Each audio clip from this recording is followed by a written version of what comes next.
Thanks for listening to The Leader, and you can help us grow our audience just by hitting a button. Press subscribe, and it'll tell your podcast provider that this is a show that people like to hear, so they'll tell others about it. A review helps too. And you can always tell us what you think by getting in touch on social media with the hashtag The Leader Podcast. Now, from the Evening Standard in London, this is The Leader. Evening Standard, it's your Evening Standard.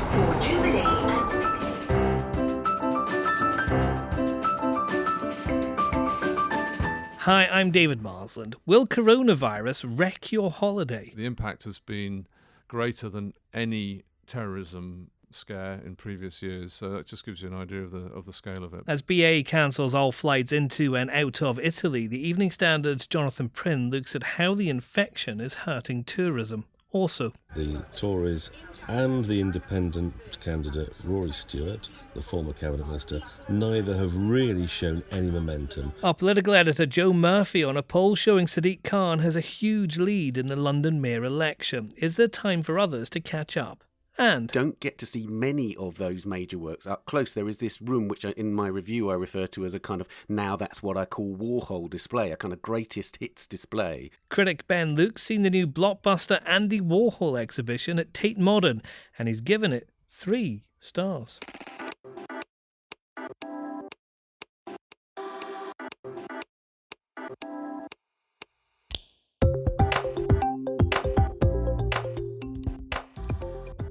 Taken from the Evening Standard's editorial column, this is The Leader. For the whole thing, pick up the newspaper or head to standard.co.uk/comment. In a moment, has coronavirus cancelled your holiday?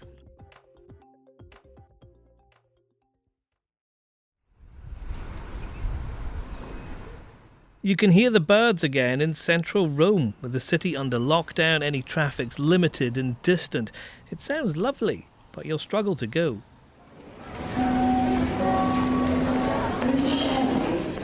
As well as coronavirus restrictions inside Italy, BA's cancelled all flights into and out of the country.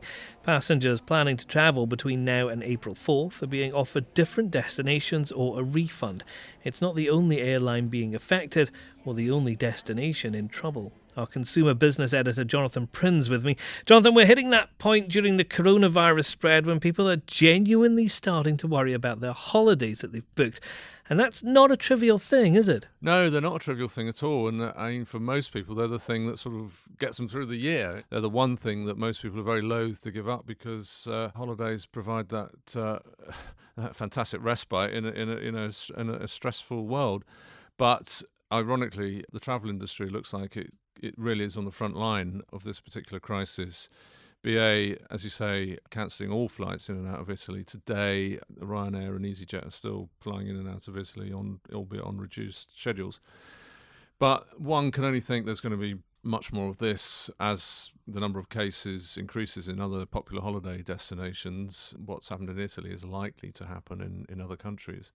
Yeah, we're looking at places like Spain, which over the weekend saw a doubling of the number of people with coronavirus there. And there's another really popular holiday destination Absolutely. For British people, isn't it? It's Britain's favourite holiday destination, and many millions of people will be already booked into holidays on the Costas, as well as Greece and other countries in southern Europe.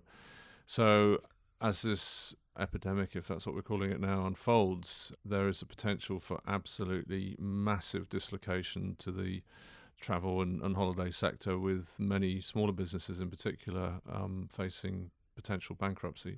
We've already seen Flybe collapse, of course, and the Australian airliner Qantas, it says it's going to be reducing capacity, I believe.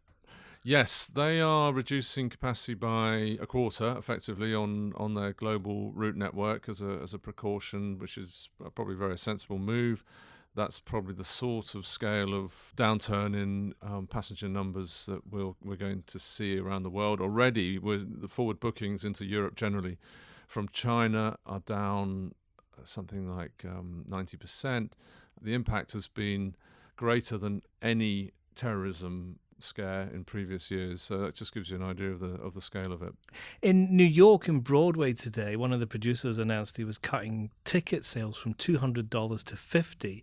There's not been a fall in ticket sales there yet, but he wants to stop that from happening. I'm wondering if in London they're going to be looking at things like that and going, how do we keep people coming out to things like shows, to cinemas and that kind of thing before coronavirus hits and even during it? I'm sure we will be seeing that. I mean, the restaurant trade, I understand, is down about 50% in the West End.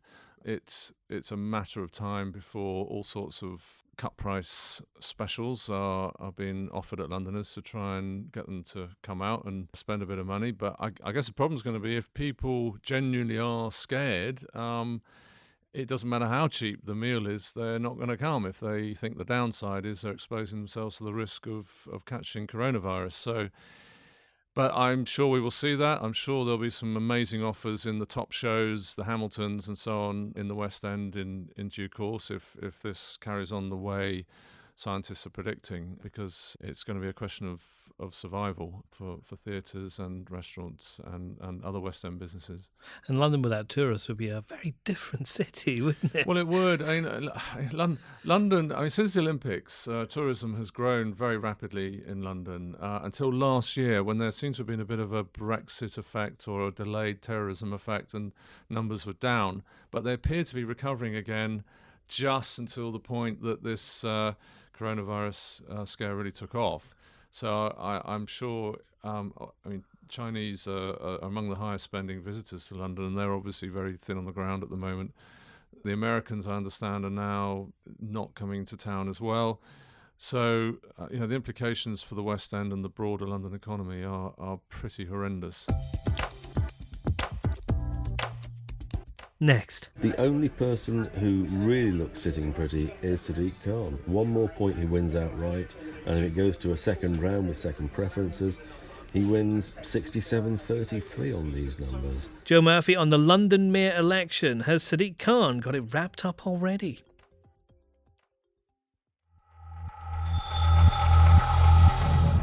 The Fast London Mayor poll of 2020 shows Sadiq Khan strengthening his lead with an almost 2-1 margin over the Conservative Shaun Bailey. Independent Rory Stewart remains some way behind with just 13%. Our editorial column says the challengers aren't doing enough to inspire the electorate. Right now, the London mayor election that is set to happen on May 7th isn't the first thing on people's minds, but it still matters. In a new poll, the current mayor, Labour's Sadiq Khan, is well ahead. He is on 49%, up 4 points since November. The Tory candidate Shaun Bailey is way behind, and independent Rory Stewart even further back. The Lib Dems and Greens are nowhere. They should all be doing better. While Mr Khan has done well to reflect the values of the city, his record on things such as housing and knife crime is poor. This ought to be fertile ground for a serious contest. There are still 2 months to go.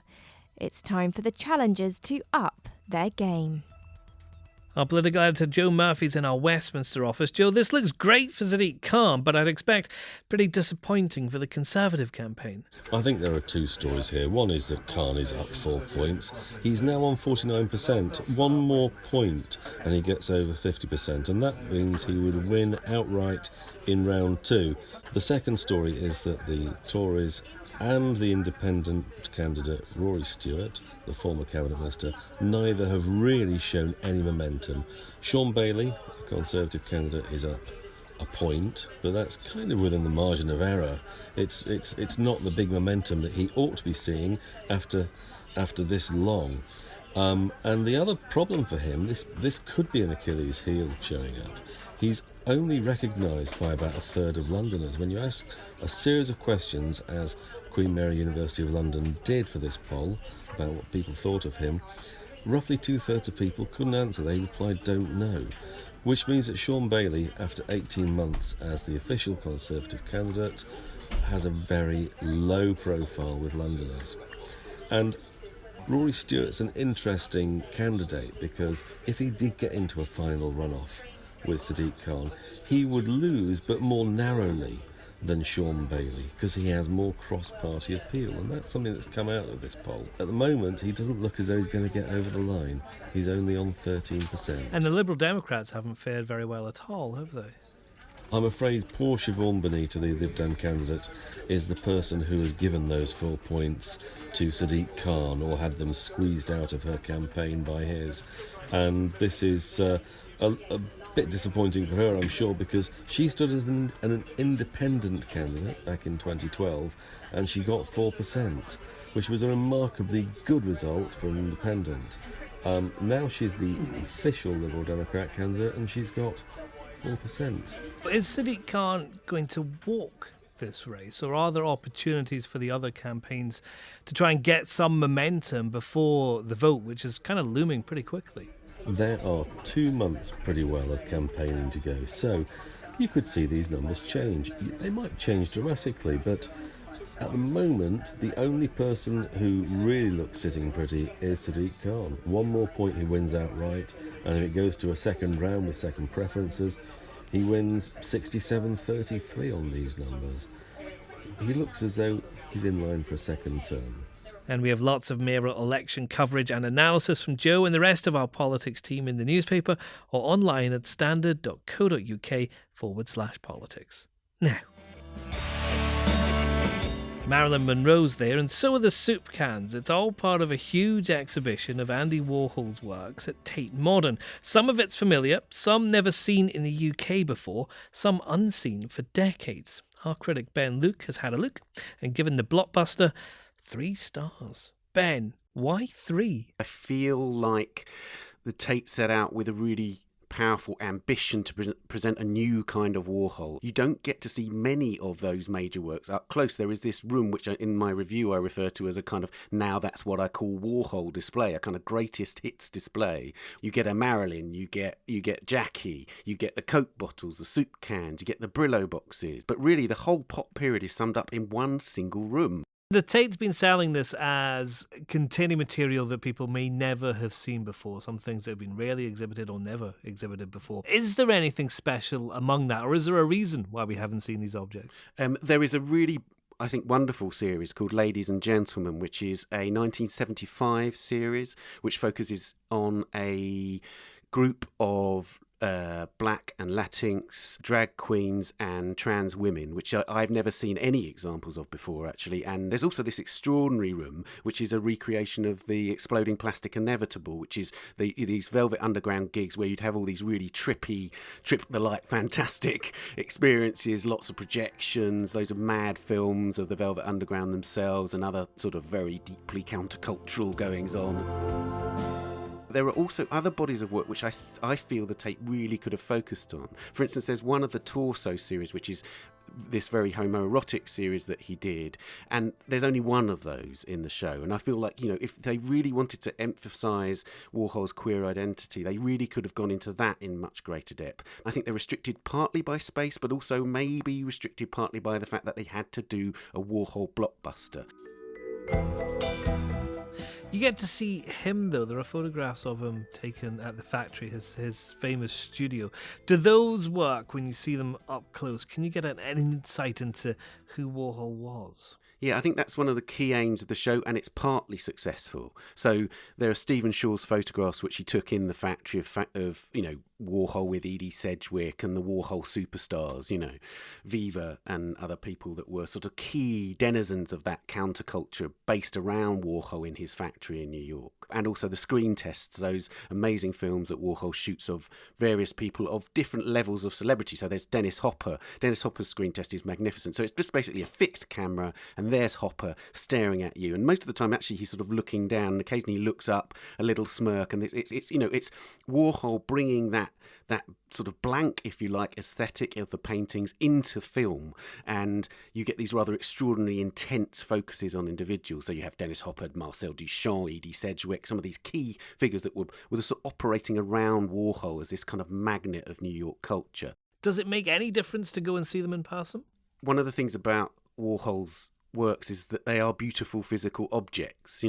See them up close, to see them often the size of a wall, massive things, beautifully made. They are stunning objects. The delicate effects of the process of production, so this sort of using photos and screen printing, this particular technique he developed, and you see the kind of inconsistencies and the nuances of those techniques in a way that you never do in reproduction.